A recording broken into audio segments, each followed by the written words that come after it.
Bethesda, Gary Steinman, the global content lead on Bethesda's blog, just released something that's of interest to us three especially, who review games a lot. Pete, you're the reviews editor. Bethesda was saying, like early in the year, Doom, we got review copy, a day early? Mm-hmm. And people were speculating maybe that means the game itself is going to suck or whatever they were saying on Twitter. And it turned out to be a really good game, and that kind of led to more conversations around. I know 2K, the publisher, our last few releases hasn't really given us the games that early in advance at all.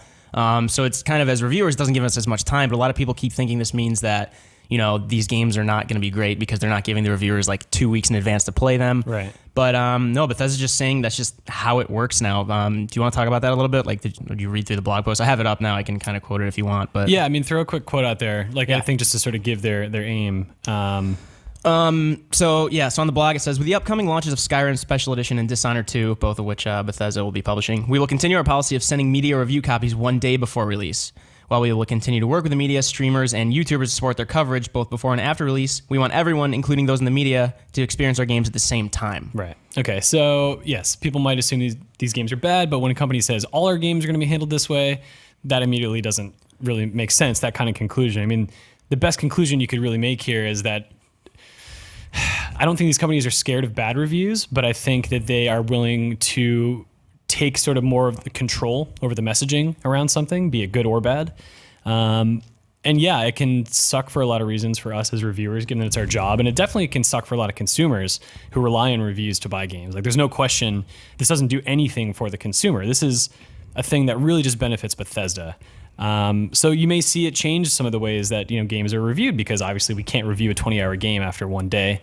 So there'll be maybe some different types of coverage around that. We've got to figure that out. And Bethesda might follow suit, or other companies might follow in Bethesda's footsteps. So who knows? But I think it's interesting to say the least, and will certainly make our jobs very different.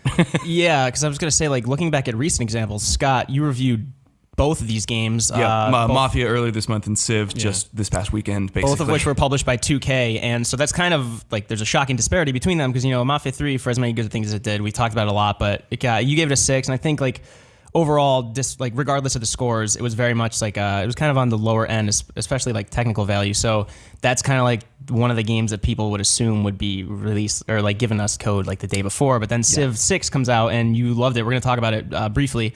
The score itself briefly in a little bit, but across the board, people are really liking it. They say it's one of the better entries in the series and whatnot. So there's kind of a huge juxtaposition between those, and you kind of saw in terms of time management, you saw the hard end of both of those. As Pete pointed out, we can't review certain games, given 1 day lead time. Civ is way too big, and Mafia, it turned out, was a 40-hour game as well. So trying to review that in a day is quite literally impossible. There just aren't enough hours in the day, as the saying goes. But also, as you just pointed out, the disparity between the qualities of Civ and Mafia sort of calls into question that prevailing narrative that, getting a game late means it's going to be bad. Because in Mafia's case, there were definitely some technical problems on every platform. And so that kind of validated that theory, right? That, if you get it late, it means it's going to be bad. But Civ, aside from a few problems maybe with the AI, which I experienced less than other people actually, but aside from that, there were no real problems. The game is great. There was no real reason for them to hold back in terms of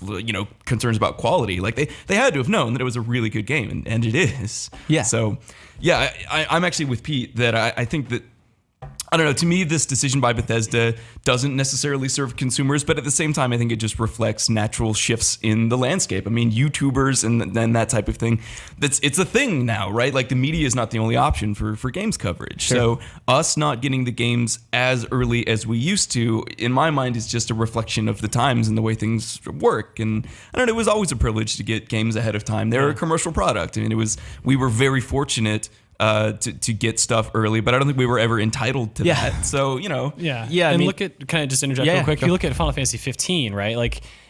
We got access to over a dozen hours of that game, a month ahead of launch. That's pretty beefy for a preview. So maybe this will just change the way that previews are handled. Yeah. Which could be a good thing. Sure. And then looking back at 2K with both, and this is both for Access games as well, with Civ 6 and XCOM 2, we both essentially had, for both of those, I reviewed XCOM 2, Scott, you did Civ 6.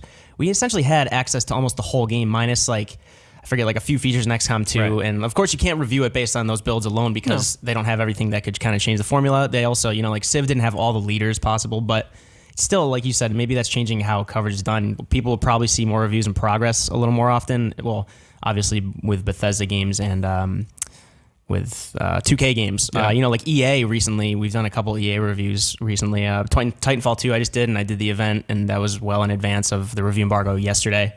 Activision had a Call of Duty event recently, and our review hasn't even gone up yet. So we have time with certain publishers, and I don't know, it's just kind of, like you said, an indicator of how things are changing. EA does its own weird thing, though, with EA Early Access. Like, that's for Battlefield, and I mean, it goes up the week ahead of its stated launch, but only for people who subscribe to EA Access. But of course, we can do that. And so it's weird. Every publisher does it in different ways, but clearly it's changing for everybody. And then, like, not to mention betas and alphas and stress tests and closed alphas and closed betas and whatnot. Yeah. But yeah, You mentioned them. I know.